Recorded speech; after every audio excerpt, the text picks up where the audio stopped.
Hi, kia ora, and welcome to Creative Connections, where we have beautiful, inspiring conversations with artists living in Aotearoa, New Zealand.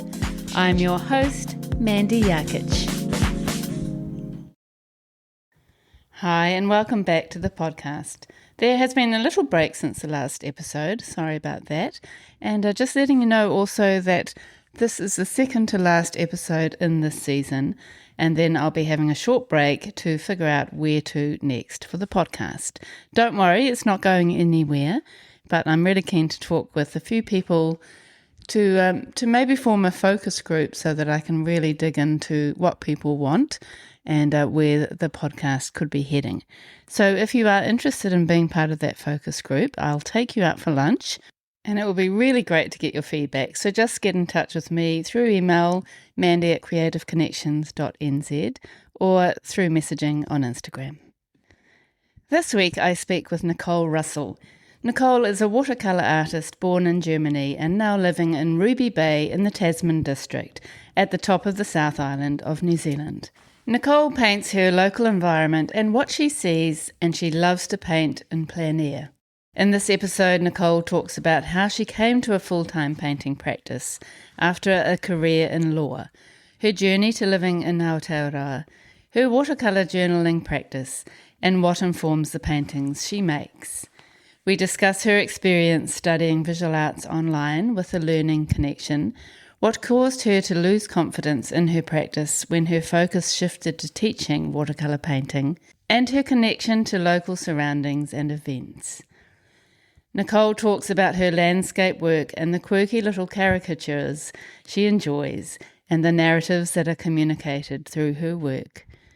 And Nicole gives one of the most detailed descriptions of her plein air painting and also studio painting process that we've ever had on the podcast. Enjoy. Kia ora, Nicole. Hi, Mandy. It's nice to meet you. It's nice to meet you too. Welcome to Creative Connections. Thank you. Thank you very much for having me. Oh, you're welcome. So you are sitting there in a lovely looking home with the fire burning behind you, the dog by your feet. It's really nasty weather today in the Nelson, Tasman area. So can you tell us a little bit about where you are living and how you came to live in that area? Yeah, we live in Ruby Bay and we're a little bit up on the hill. So we have a nice view over the Nelson Bay and we have a nice view also on the mountains.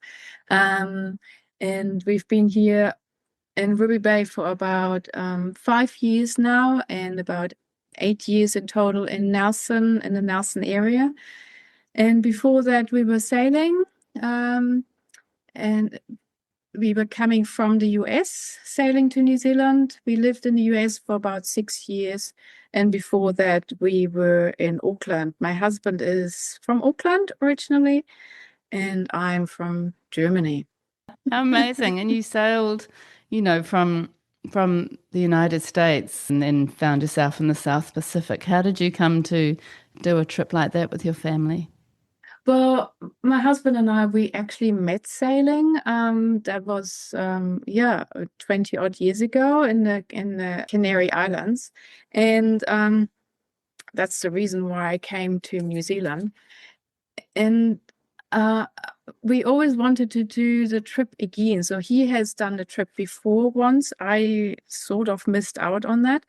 So when we were in the States, we were in the position that we could buy a boat that was big enough for the family. We have 2 daughters, and they were 11 and 12 at the time, and the cat. And so at some point in time, we had the time to just head off, and we thought, oh, well, instead of taking a plane, we might just sail back to New Zealand. So that's what we did. We jumped onto our boat, got ready, and took off. Amazing. That's so incredible. It's such a fantastic thing to do with your kids. It was fantastic. It was good for the whole family vibe. One thing you learn really quickly, apart from it being an awesome adventure, is how to deal with conflict and stress in such a small environment. And I think that has shaped our whole relationship and the relationship to our daughters until today. Yeah, how So, good is yeah. that? Let's just go back to your childhood. Were you sort of interested in being creative as a child, and how did you go with art at high school? Yeah, I guess every artist probably has been interested with art as a child. And I grew up in a family where my grandfather, he used to be an artist, although I only have evidence of it as in his drawings and paintings as keepsake. When I was young, he couldn't draw or paint anymore because he was wounded in the Second World War. So he lost the ability to paint, but he was still selling paint. Anyway, my auntie was a graphic designer, so there was a little bit of a creative influence, I suppose, if you were digging in the family history. But other than that, my parents, as such, didn't do any art, and everybody in the family was business orientated. So while I really liked art at high school, especially drawing, and I was very good at it at a time, I actually started a business career after high school. So I did not go into art straight away. It was just not a done thing. Yeah. Mm. After school, I went to work in a bank and then got bored with that. And then I started to study law and I became a lawyer for stock exchange listings in Frankfurt. And then we had a stock market crash, which basically put my job into jeopardy. So I thought I'll do something else. And I trained as a skipper to be a skipper on boats. And I wanted to sail around the world. And so I left the company in 2002, found a charter company that would take me on board. And I started sailing. And that's when I met my husband in the Canary Islands. And then from there, we got engaged halfway through the Atlantic. And then 8 months later, I had a baby. So we arrived in New Zealand and founded a company, had a family, got married, and then had a second child. Um, yeah, and then after 6 years in Auckland, we had to relocate the company to the United States. That's what brought us to the US. And that was the first time that I did not have to work because I was working in the company. I wasn't working as a lawyer because I never trained as a lawyer in New Zealand, but I was just helping with my knowledge in the company as much as I could.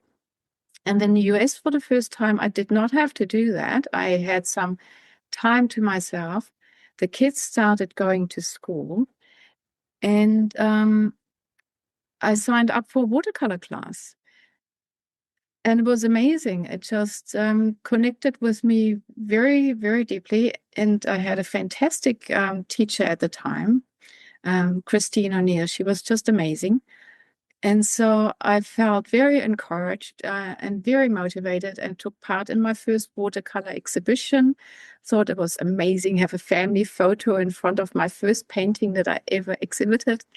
And just developed a very strong passion. And that's how I went off. And was it something that you were always thinking you'd like to come to? Was it something that you maybe did on the side a little bit, or was it quite a sort of random thing Uh, that you came upon? Well, I wasn't working in watercolors before. I did do some paintings for the kids' bedrooms in acrylics. Art was always something that I liked to do, but yeah, I never thought of watercolors, and I really only signed up for the watercolor class because that was the schedule just fitted right in with my diary, and that was the only reason. So it was pure luck, Mm. really. And then Yeah, when you tried that medium, you just fell in love with it, did you? I did. Yes, I thought it was very easy to handle and easy to clean. I guess at the time I wasn't even thinking of choosing between watercolor, acrylics, or oils. I was just going for what was available, and it was just flowing. Those, it was very good. Yeah. very quickly I realized that I was quite passionate about it. So I continued watercolor classes, and I actually repeated the same classes, I think, for 2 years at a time. First, because I thought every time, even though it was the same class, every time was something new that I learned, or maybe even relearned and manifested. And then I realized, because it became such a passion, I wanted to learn more about drawing. I felt like drawing was a very essential part for the design of a watercolor painting. And I signed up at the local university as a part-time student, and did 1.5 years of drawing and watercolor lessons at the university there. That came to an end when we decided to leave the US and sail. So I couldn't finish my art education in the US, but then I picked it up later in New Zealand and finished it with the Learning Connexion, which again, it had to tie in with family and business and where we live. So there was no art school here that I could go to full time, but the Learning Connexion allowed me to study as an off-campus student on a part-time basis, and that's what I could fit in. So I finished an art degree with them, the advanced diploma. So it's what is it, level 7 NZQA. In the States, when I started, I thought, yes, I definitely needed more practice and understanding of drawing. Watercolor paintings, they can be delightful when the design and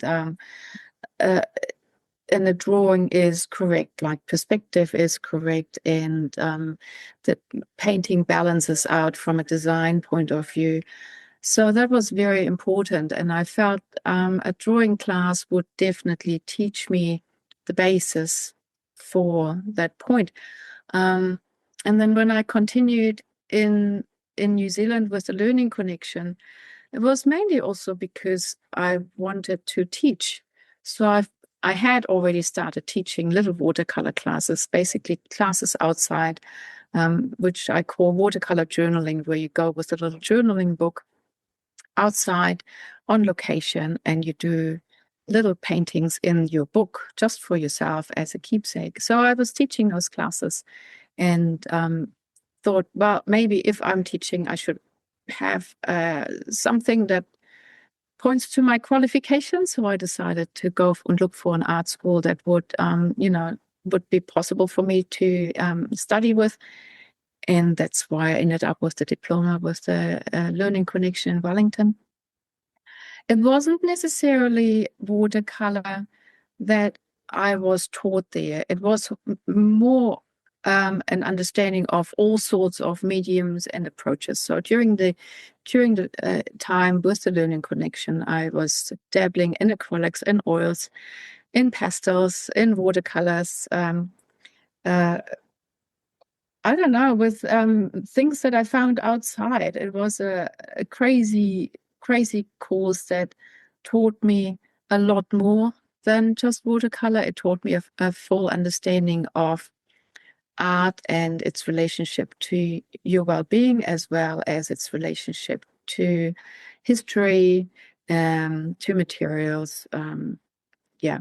So it was a very, very broad education. And it allowed me to experiment in all sorts of things that I could even imagine. And what do you think you benefited most from that course? Funny enough, you're trying all these things out that you had questions about whether you like them or not. And but at home, I never tried things, but with the Learning Connexion, I actually did. So there's a lot of experimentation going on. And with every experiment, I could tick a box saying, yes, I like it. No, I don't. Yes, I like it. No, I don't. And that taught me personally what I really connect with. And so I found with confidence the way that I'm pursuing now as an artist. Yeah. And then when you finished your degree, did you decide that you were going to focus full-time if possible on your art practice and Yes. teaching as well. Yes, yes. Focused, became full-time, yeah, profession, and started up exhibiting in 2 galleries here. One more recently, the other one for about 8 years now, and teaching as well. So yes, and now I'm not teaching many classes here. I used to teach a lot of classes, mainly from home. But I found that it took a lot of time to prepare those classes, to do the whole admin stuff with answering questions from students, accounting, plus advertisement, scheduling, and so forth. So because I didn't have much time to paint myself, the funny or not so funny thing happened that I lost confidence in my own work. So I could be other students' teachers, and I was struggling in my studio. So I decided to reduce the amount of teaching significantly and stop the regular classes. I only have kept a few private lessons on, and I'm available for workshops. If art groups want to do workshops, I'm available for that. But other than that, I'm not organizing anything at this stage by myself, and just put my efforts into my studio and my own art practice. And it's been great. It's been a fantastic decision. That's so interesting. What do you think made you start to lack confidence through the teaching?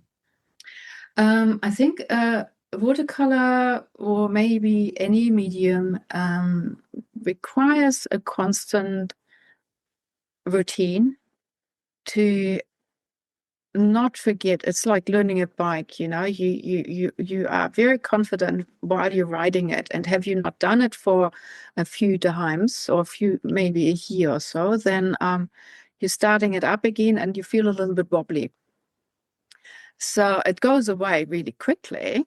And the same with the watercolor art. I found my confidence rather quickly, because I only had short amount of times and very intermittent that I could actually practice. I felt very wobbly for for a long time. Yeah. So it's just the taking the brush into your hand every day is what is really important to me, and what creates that confidence that I need, even though it might not be several hours a day. It might only be half an hour, but next day I'll continue. That's all it takes to keep the confidence that I need. And keep that momentum going. Yeah. Yeah. Yeah. So can you describe the kind of work that you make? And obviously it is quite mostly landscape based, but It's you also do have a little bit of fun with other yes, yes. quirky little concepts. Quirky things, yes. Yeah. So I first, with the landscapes, I do like to go and paint on plein air. So I paint outside. Plein air means the French connotation of painting outside, at the fresh air, so to speak. Um, and so I organize a plein air painting group, and we go outside every week and different locations here in the Nelson Tasman area. Um, and hence my love for landscapes. But also, every now and then, I get inspired by something that happens around me. I always like to look for something funny. And we have pet chickens. And if you have chickens at home, then you know that every now and then they jump up for no reason, and they start to squeak and to squawk and to dance around in your yard. And you're like, what's up with that? I don't, that's the weirdest thing. Anyway, it inspired me to do a little watercolor, well, it's actually quite a big one, of the dancing chicken.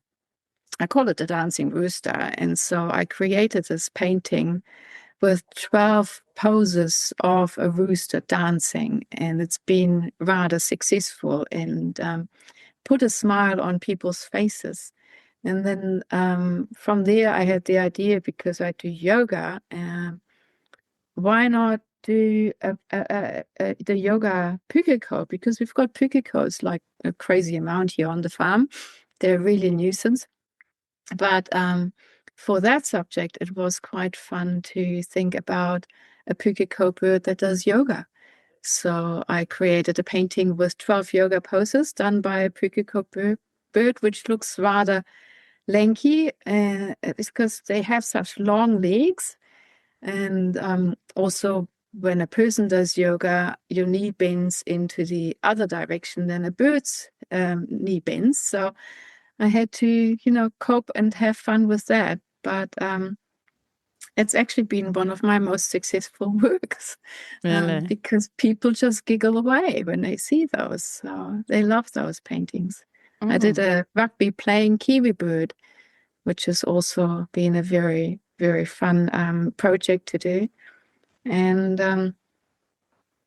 then I did a heron and a seal having fish and chips in Tahuna Nui at the beach, which ties in with my landscape painting, and then is going to be attacked by seagulls because that's what happens when you have fish and chips at Tahuna Nui Beach. The seagulls come and find you and they just eat them out of your hand. But in this case, it's a heron and a seal. They're connected to local events. So the heron is well known in Mapua, and the seal had been spotted at the Maitai River. So they're always inspirations that I get from my surroundings. Yeah. Well, that's so beautiful. And I love that I feel like the landscapes are a little bit more formal and serious. And then you've got your Yes. kind of fun, indulgent other works, which people Yeah. obviously really connect with. So do you Yeah. sell those as prints or cards as well? Yes. Yes, I do. I have prints and cards. I sell them in the galleries, and I sell them also online through my online shop. Uh-huh. Yeah. Yeah. Great. And the landscapes, let's go back to those. You are capturing your environment, your local environment. How do Yeah. you know what you want to paint? And then what is your process? Well, I when I go traveling or driving through, the country, I always have a sketchbook with me. So I have one that permanently lives in my bag. Yeah, that's just a pencil sketchbook, and I have a watercolor journaling sketchbook that I lives in my I call it my emergency grab bag. People have that especially on the boat, with all your vitals and water and antibiotics and a bit of food and a blanket. Well, my watercolor emergency grab bag has got a watercolor sketchbook in it, a little water container, a tiny travel palette, and some paper towels and brushes. And that always lives by my door. So when I go on a trip where I have possibly even the slightest possibility of doing a little sketch, that always comes with me. And so I set up in the oddest locations that are not necessarily planned, and I do all these watercolor sketches. And every now and then, there's one watercolor sketch that just stands out and is like, wow, this is going to be a beautiful painting. And I take a lot of photos while I'm on location as well. And in my studio, I plan a proper studio painting based on the sketches that I've done, as well as the photos that I've taken. So Mm. that's where most of my inspiration comes from, my own doodling outside, and my own experience. Yeah, that's lovely. Yeah, yeah. Yeah, and you capture things so beautifully, and sometimes it's purely a scene, or sometimes it almost feels like there's something within the scene that really interests you or amuses you, like the unicorn sign. Yes, Yeah, yes. and How the that was an unicorn interesting sign. one, that unicorns painting, because you did a couple in watercolor, and then you also did an oil painted version of it. Yeah, yeah, I did. I did do it both, and just to see how I feel about it. Yeah, so the unicorn sign, it was a council sign just here on the road that I live on, actually. So the council has got these beware of horses sign, just that yellow square that looks like a diamond and has a horse on it that sort of trots or gallops away. In this case, a neighbor has painted a unicorn onto the horse's head, and then underneath there, the sign added a um, a little sign saying unicorns. So he created it himself and attached it to the pole. And it made me giggle every time I drove past that sign. It felt a little bit like a Banksy, right? But in a very Yeah. humorous, fun way. And yeah, so I was mesmerized by it. I thought it's such a cool thing to do. And luckily, I took photos at the time because it didn't last long. 3 months later, the sign was gone. Clearly, somebody stole it and wanted to have it for themselves. So I was glad that I had those photos. And because I couldn't get it out of my head, I decided to do a painting about it. And the other thing that happened in our neighborhood was we had this little bus shelter, which was built out of corrugated iron. And it was placed in front of some beautiful gum trees. And it had a red roof and a white wall, and there was these green gum trees behind it. So the contrast just captured me, especially when the sun hit the white paint of the bus shelter. It was just a beautiful subject from the color point of view. And then one day it was gone as well. And I liked that bus shelter, so I was quite upset about it, especially driving home. It was right at the corner where I had to turn off, so it was easy to spot in the night at nighttime, and alerted me to my corner. And now it was gone, so I was very upset about it. Anyway, it was close to where the unicorn sign was placed, and I decided, well, in my own memory, I'll just paint the bus shelter, and I paint the unicorn sign, and that's how that painting came about. And I call it Unicorns in the Neighborhood, or Unicorns in Tasman. Um, and I exhibited it at one of the outdoor exhibitions that we have here in Nelson. And along comes this man, and he introduces himself, and he says, "I made the sign." So I was Really? very tickled about meeting the originator of the The whole story. artist. Yep. Yeah. Yes, I So love that. And yeah. did he have any idea where the sign went? No. He replaced it later with another sign, which was a My Little Pony subject. That went as well. I think in this Oh, case it shame. was probably, yeah, I don't know. I think the unicorn sign was a little bit more special, and I think the little pony sign was probably replaced by the council, who then put a proper sign up again. Yeah, I do actually So wonder if it was the council in the first instance. I don't think so, because there was no replacement for a long time. Yeah, there was no need to take it down because it was really still clearly showing the message that there's horses in the neighborhood, right? So it still Hmm. did its purpose. And the fact that it wasn't replaced for a long time, I don't think it was the council. I Yeah. think it was somebody in the neighborhood, yeah, It's just a lovely collecting it. story. I mean, it's very sad that somebody might take that down instead of sort of letting everybody enjoy it. But it's actually Yeah. quite a neat story. I can imagine it being a children's story. Yes, it could be. Yeah, Even no, it just the could way be. that you talked about it then, imagine writing a little story and drawing watercolor pictures for the Yeah. story. Yeah, yeah, could be. Yeah, could be. I was, you sort of wonder who did it. Every time I was like, oh, was it the lady who's running the horse stable? It could be her because she's kind of quirky and has got a good sense of humor. But now it turned out that it was actually a school teacher. Ah, well, there you go. Good that you finally met him. Oh, Yeah, that's what so a good. And coincidence. then why did you decide to make an oil painting of it? Because at the time I was still working with watercolors and oils simultaneously. And I thought, oh, okay, I'll try and see about, and actually, I guess that was my last oil painting that I did. Um, see about how I like it. And yeah, it was a good painting. It sold. Um, and then from then on, I thought, oh no, I think I'll just stick to watercolors from now on. Yeah. Really? I Hmm. mean, the oil that painting, the oil painting, I did quite love because it was very textural and sort of Yes. rich and Yeah. delicious. Do Yeah. you do you find that you kind of miss that aspect of oils now that you're focusing more on watercolor?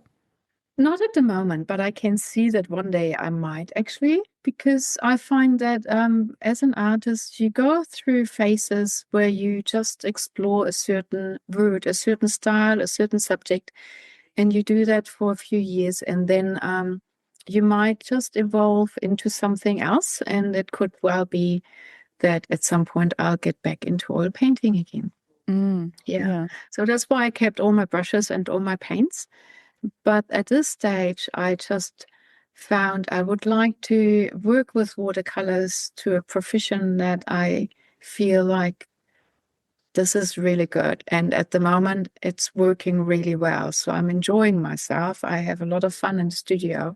And I feel like I'm growing as a watercolor artist, and I'm embracing that. And so, yeah, I'll stick to the watercolors for a while.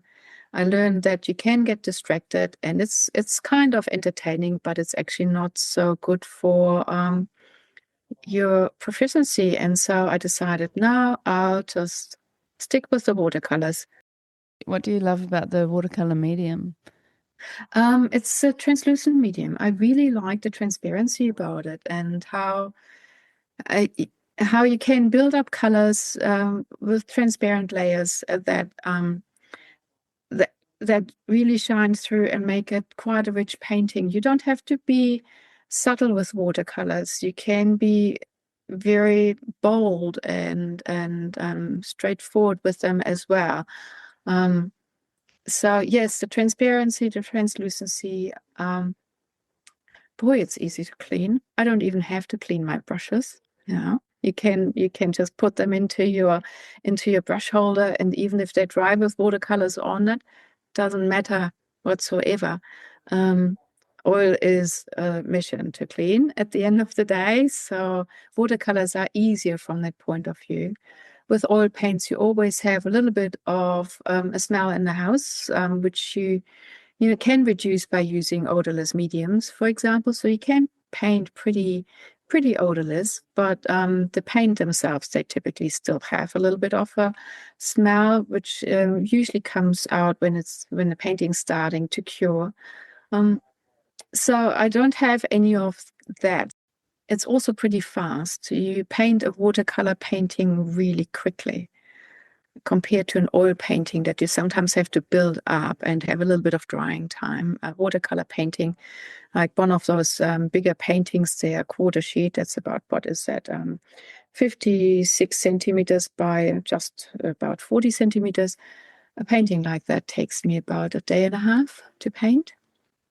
Typically take a lot longer with the oil paints. Yeah, watercolor paintings need to be framed or preserved in another way, which is a little bit of a pain, makes them more expensive from a material cost, I think. Yeah. It always has to be behind glass. Yeah, it should be. If you don't want it behind glass, and I know an artist who actually puts a protective layer, a glaze over it. It's like a is it polyurethane? Something, a clear layer that you can also use for pastels and for acrylic paints. I think it's a spray varnish.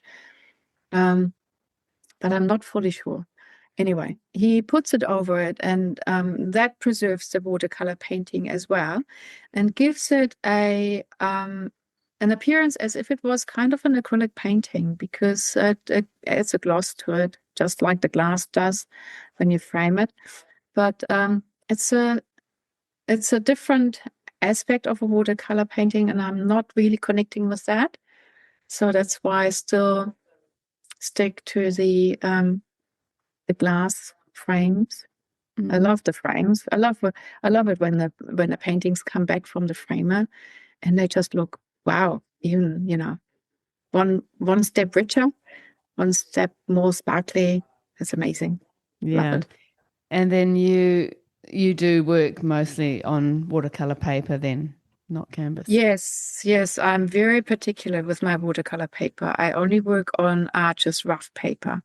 I've worked on other papers before. It's 300 GSM, so that's like 300 grams per square meter. So pretty thick paper. And the rough texture allows me to bring some sparkles into painting, to have some really lovely dry brush effects over it. So what happens is you run your brush really gently and probably paint it with the side over your rough paper, and only the tips of the paper pick up the paint. So it's a very textured application of paint. So that's what the rough paper allows me to do. But also it is very forgiving. If you mess it up, you can lift off your pigment again without damaging the paper. So it's 100% cotton paper, which is extremely durable and very strong. Yeah. So paper is the most expensive and the most important material in your watercolor painting process. You can get away with cheaper brushes and you can get away with cheaper pigments, but your paper, with cheaper paper, you don't get away. It's not. No, haven't had that experience yet. Yeah. And can you talk us through your process? I know that you like to tape the edge of your paper before you start working. So what I do is, because the drawing part of a watercolor painting is so important, I actually do a lot of pencil sketches beforehand. I've got a sketchbook where I do a lot of drawings, and I call them first some thumbnail sketches. The thumbnail sketches are really tiny. They just showed black and white shapes of my landscapes. So which areas are dark, which areas are light. So I do quite a few of those by zooming into a subject, zooming out, and having maybe my focal point on the left-hand side, focal point on the right-hand side. So these little sketches, I take sometimes I do about 8 or 8 sketches of just tiny 2 centimeters by 3 centimeters thumbnail sizes. They show me which design works best. Do I have a nice balance in my painting later? And then the next step is, once I have settled on a design aspect, then I go and do a little A6 drawing of the same subject, and I see, does that really work in a drawing? And it's a tiny, postcard size. And then when I think, yeah, that works, because now I want to paint on a bigger size paper, which is, like A3 or larger. A tiny little drawing might still have its difficulties to translate to that. So I'm still hesitating to touch my watercolor paper. So I use transparent paper, put it over my watercolor paper, and do a full drawing of my painting first on that transparent paper. That takes me about 2 hours to do that drawing. So that's a detailed drawing of what I would like to paint later in the size that I would like to paint. Once I am settled with that drawing, I have to prop it up in my lounge for a day. So usually I finish the drawing and everything goes onto an easel that I have in my lounge or dining room area. It's an open room where I cook and eat, and we just hang out there quite a lot. And I see my drawing regularly for the rest of the day. And by the end of the day, I can usually find areas where I find questionable shapes, or the values are not quite right. So I need to change things, and I want to change those before I start painting. And so I change those usually the next day in the morning.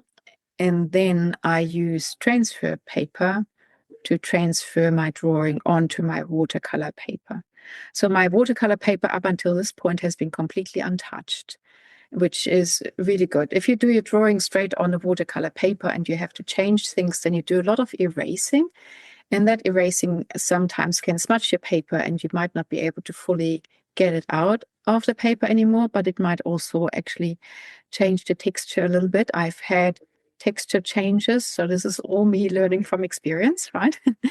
I've had texture changes through harsh erasing of certain areas, and these will show up later in your painting. So by drawing on just that transparent paper, it's like pretty much like architects used to do it. Don't think they do it anymore with all their software, but so it's very old-fashioned. But it allows me to change things and not harm my watercolor paper. So once I've transferred everything onto the watercolor paper, I can start painting. Now, the watercolor paper, if it is a half sheet, which is a 50 centimeters plus, that I stretch. So I have got a thick board, a centimeter thick board. It's just plywood, and I stretch my watercolor paper on the board. So I wait it for 5 minutes and let it soak through, which means it expands. And then I have gum paper. It's like a paper strip. It's as thick as masking tape, which I have to wet as well. Basically, it's like the old envelopes that we used to have, and lick the edge of it to make it stick. So that gum paper then adheres the watercolor paper onto my board. And then when it starts to dry, it starts to shrink. It wants to shrink, but it can't really. So it becomes very, very stiff and does not warp up when I wet it during the painting process, which is really useful when you are trying to do detailed stuff, but also when you're wanting to do big washes over, like, oceans, big ocean scene, or sky scenes. If your paper warps, then the paint flows into the valleys and it shows up later as the paint dries. There's more pigment in the valleys than it is on the hills, so to speak. Stretch paper does not do that. When I paint on a smaller scale, then I don't have to stretch it as such, because the paint paper is, with the thickness that I use, is pretty good. For smaller scale paintings, I just use masking tape and I attach that to the board. And then, yes, at the end of the painting comes the big reveal when you peel the masking tape off and you have got this beautiful white edge around that painting, which creates another additional little sparkle to it. And that's something that I like to show when I do my little Instagram videos. People like to see those and see the final painting. It looks so good. It's just good fun, isn't it? Yeah, it looks great. And that sort of reveal is always really interesting. Yeah, it is a reveal. Yeah. With the when you stretch the paper and you use the gum tape, you can't peel it off. You have to actually cut the painting off. So the reveal is not quite there because the gum paper will always stay with the painting. So yeah, but it's hiding behind the matte board later when the framer frames it. So it's all good. It's really interesting. And that's I've never heard such a sort of good description of that process. And why do you feel like you need to have your paper, when you're working small especially, why do you feel like you need to have it attached to board? Why don't you just want it loose? The attachment on the board is, that's an interesting question, because not many people do that. Not everybody feels the need to. I don't like my painting to move around. And so on my desk, and what it does, if it gets askew a little bit, then I paint a horizon that's also askew. So all of a sudden, my lining up, the lining up with the table helps me to see straight lines, horizontal and vertical. If it moves, then I get confused. Maybe it's also my eyesight. Maybe it's my glasses. I don't know, but it helps me. It helps me to stay straight. And the other thing, what it does is, if you have masking tape around the edge of your paper, and you do a big wash, you wet your paper, and you apply paint on that wet surface, it starts to move for quite a while until the paint actually dries on the watercolor paper. It starts to move, and it wants to move towards the masking tape, which is a really good thing because I can then quickly see there's excess paint accumulating at the edge of the masking tape, and I use a paper towel to just ever so slightly wipe that off, just at the edge of my painting. And when I wipe it off, I have control over the direction that my paint flows, because it keeps on flowing towards the masking tape until it is starting to dry and it is settling. So once the paint is settling, then I know my painting is safe. If I don't wipe off that excess paint, it can run back into the painted area, and it pushes the paint and the pigment back into the area, which means that now you are creating runbacks. It's a little bit hard to describe. We sometimes point out, oh, look, there's cauliflowers on the watercolor painting. They have got that wriggly line, which, yeah, it looks like a cauliflower. Mm-hmm. And having the masking tape there and making sure that the excess paint is always picked up allows me to stop the runbacks and allows me to keep a beautiful, even wash and in a controlled manner. I guess that's the other reason. Yeah. Yeah. But really, it's just nice to have something that's pretty secure, right? Yes. So, yeah, it's just a nice, secure way of painting. Yeah, I totally get that. And are there differences between watercolor paints? So do you have a preferred brand? I like to work with Winsor Newton. So most of my pigments come from Winsor Newton, and then some are Schminke, and then there's a few Delarani. I think it's really, sometimes it comes down to which country you live in, which is your preferred brand. The most important one that I found, the most important aspect is that I paint with artist quality paint. And every country has their preferred manufacturer, and they all have student planes and they have artist quality paint. So whichever country you live in, you start with, the most prominent brand that is in your art supply shop. And in the US, it was just Winsor Newton. Data Brownie, I think, is more UK related, but I might be wrong with that. And so when I came to New Zealand, Winsor Newton was still here quite a lot, but also Schminke. And you find out that some pigments are not quite right in your preferred manufacturer. So you reach out to other manufacturers and see if they have something that works quite well. I have one color that I use predominantly in my paintings. It's the raw sienna. It goes into every painting and it's almost in every color. Like everything that I mix has a bit of raw sienna in it.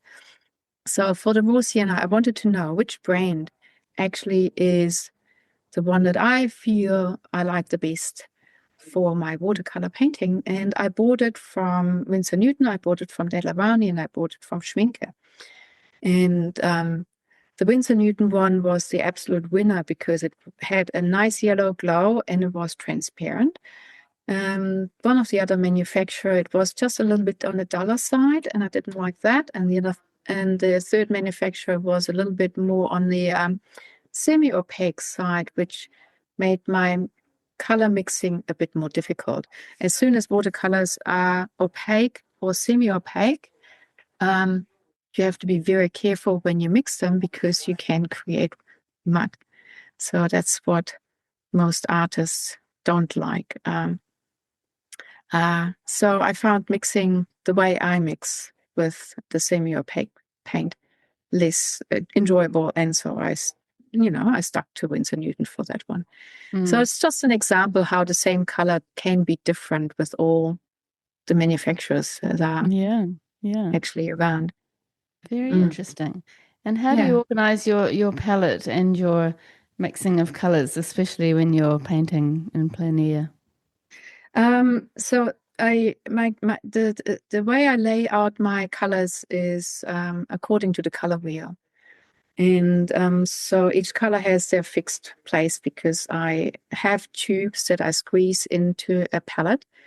So the palette has got little wells for colors on the outside, and on the inside you have got your mixing area. Um, I also sometimes like little dishes. When I have to mix a lot of paint, I use little dishes that I find in the kitchen, especially those dishes that we use for dips. They're great. As long as they're white, white ceramics, they're great to mix a lot of paint in it. So I use that as well. But what I suggest is always have them lined up like the color wheel, then and don't change it because then it's like driving a car. You know exactly where what paint is, and you find it becomes more of a routine working with your palette, and it's not a new thing every time. Yeah. It's the Yeah. same thing with my brushes. And the way I set up my table is I have my brushes at the edge of the table, so pretty far away from me. Then in front of my brushes is my paper, not my paper, and my water. In front of my water is my palette, and it's all on the right-hand side of my paper. So I basically have a clockwise motion when I paint. I take the brush, dip it into the water, dip it into the paint, and then paint. So it's always in a circle. Yeah, that's Mm. something I learned from my tutor, the very first tutor in the US as well.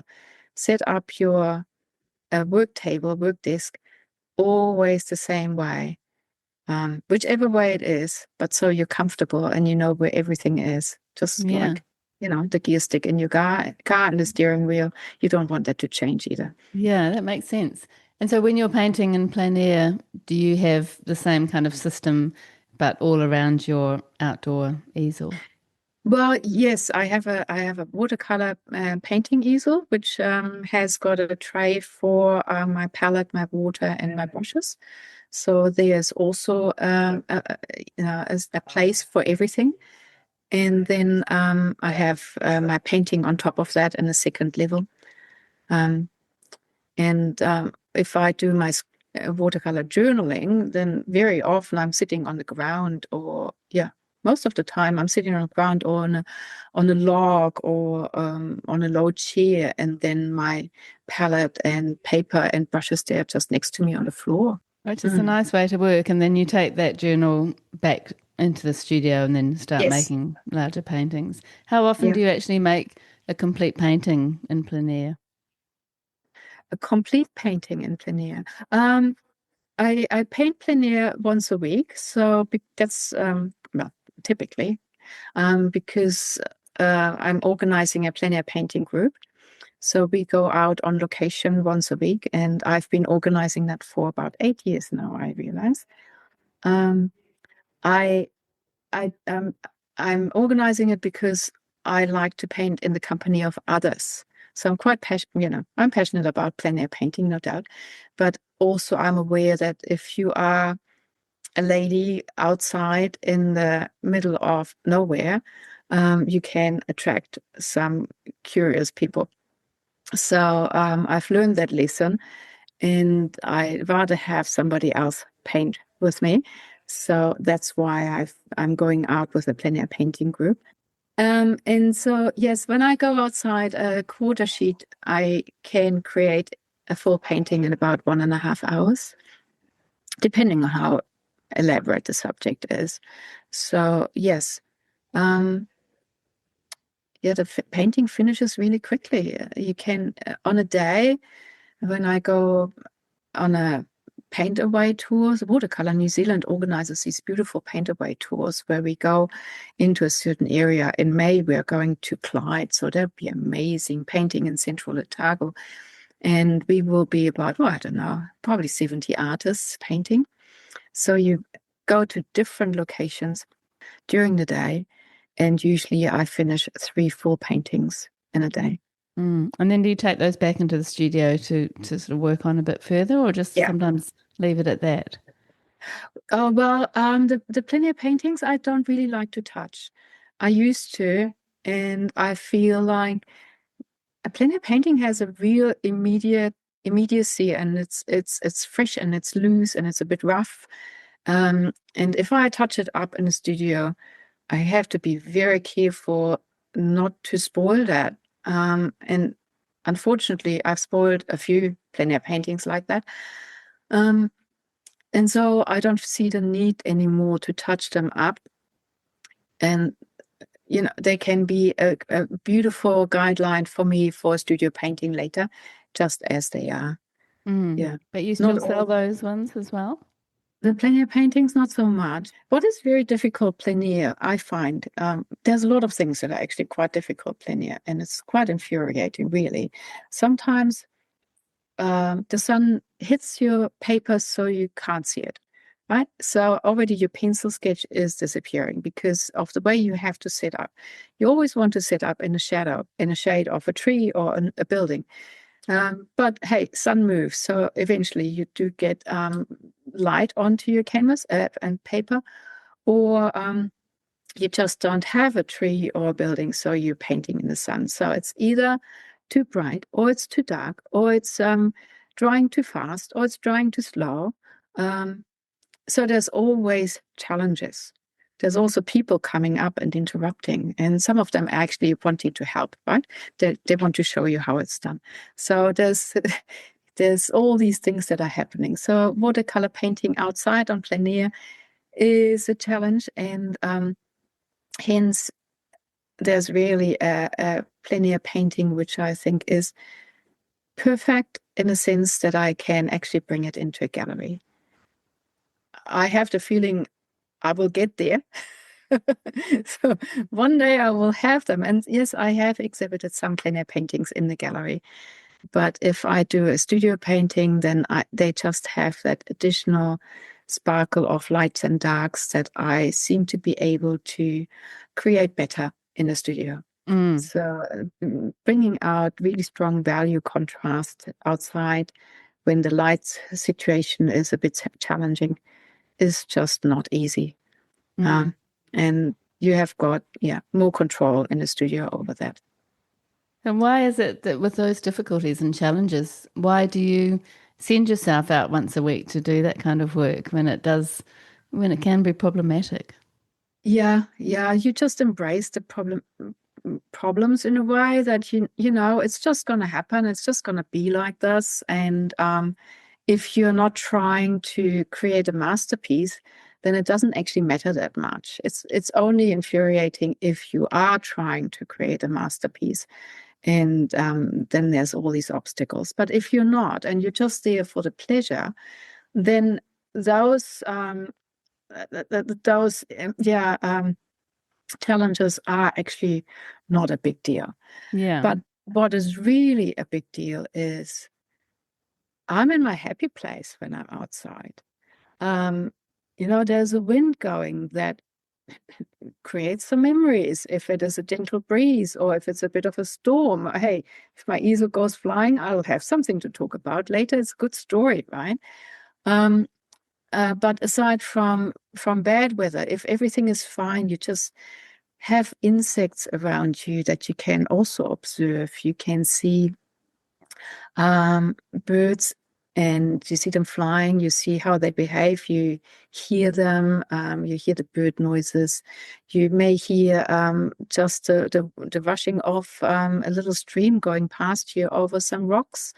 So you do get a feel for the landscape and for what's actually the beauty about it when you are out there and you're just sitting there and observing it.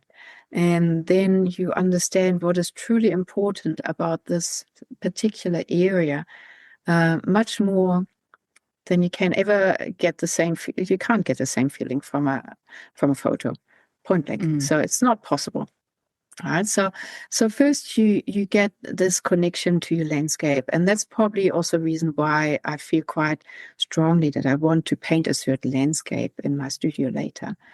The other thing that is so important about plein air painting, and I think every artist who is remotely representational has to do it from real life, is your camera is changing colors and it's also changing values.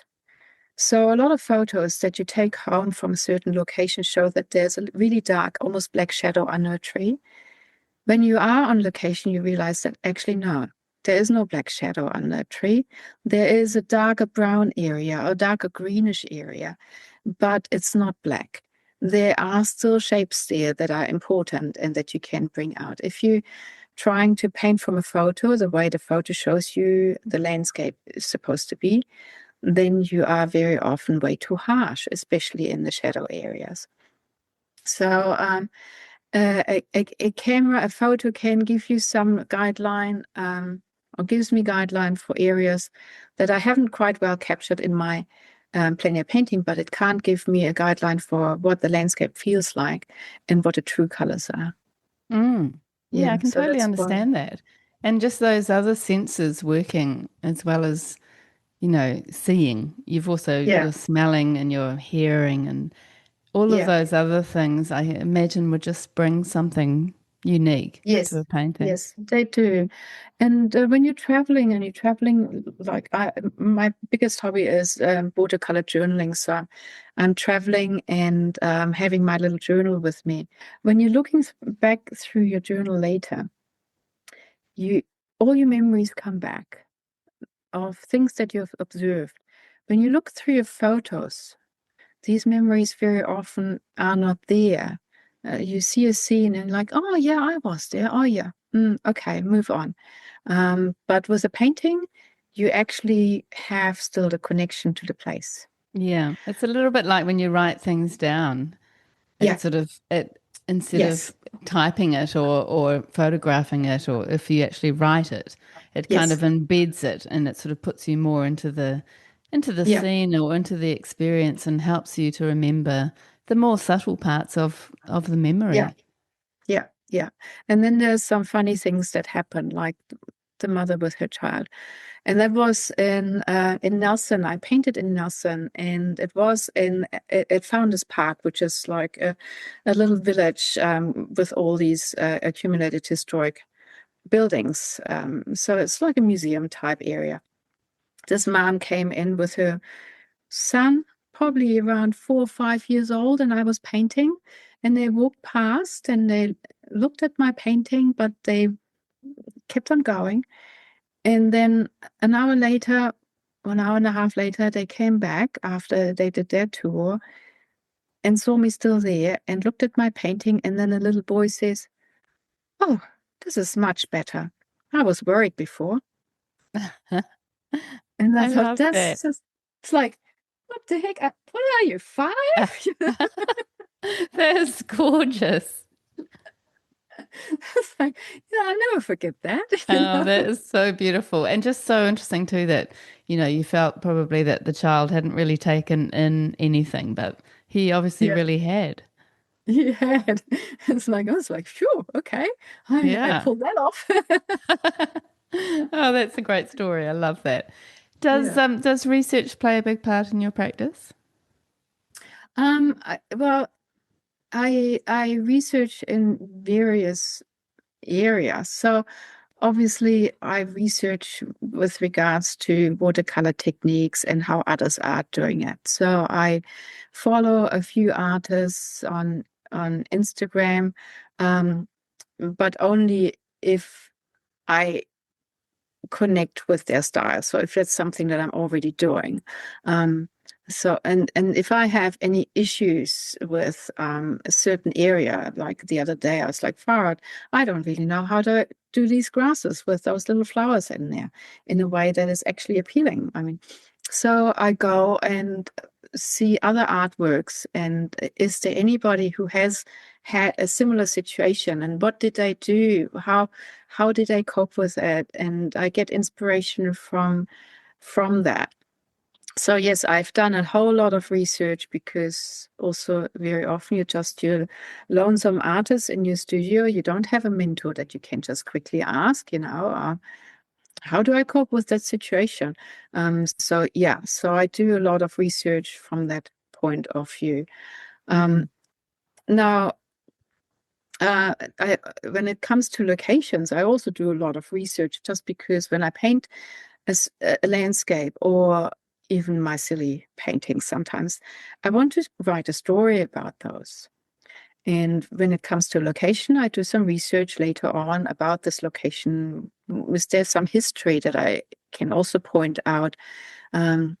Like the other day, we were painting on Aotearoa Island, and I came across all these ruins. It's like, what is this about, right? I mean, for once, they made a good subject, but where is the historic connection to those ruins? And so I go online and try to find as much information as I can. AI is great now.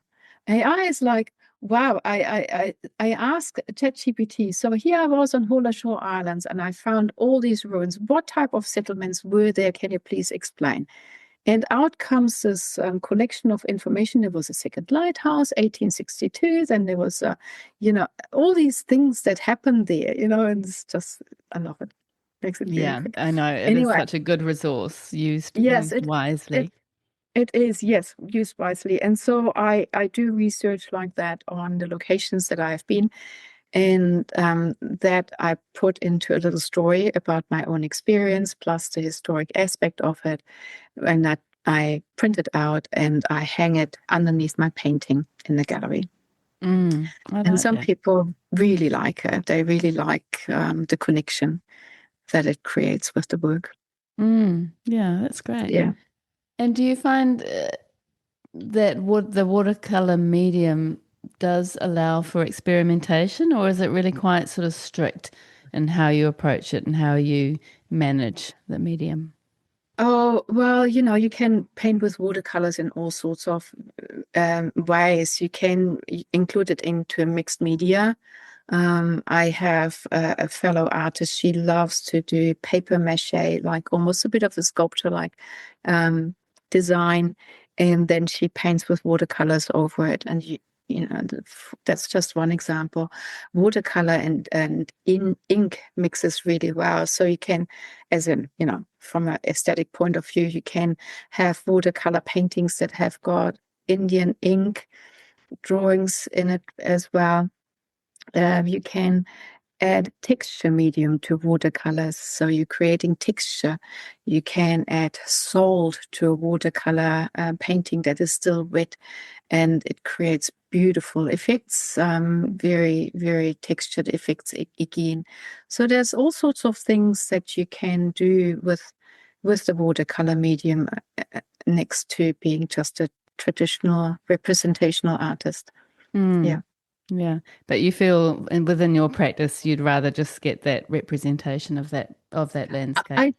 I do, and I learned that during my time at the Learning Connexion, when I just experimented with everything, every possibility.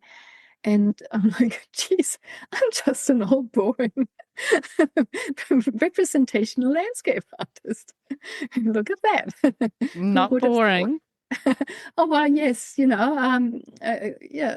Sometimes I feel like this when you're looking at other artists that are, they are putting all their emotions into a painting and into the way they create the painting.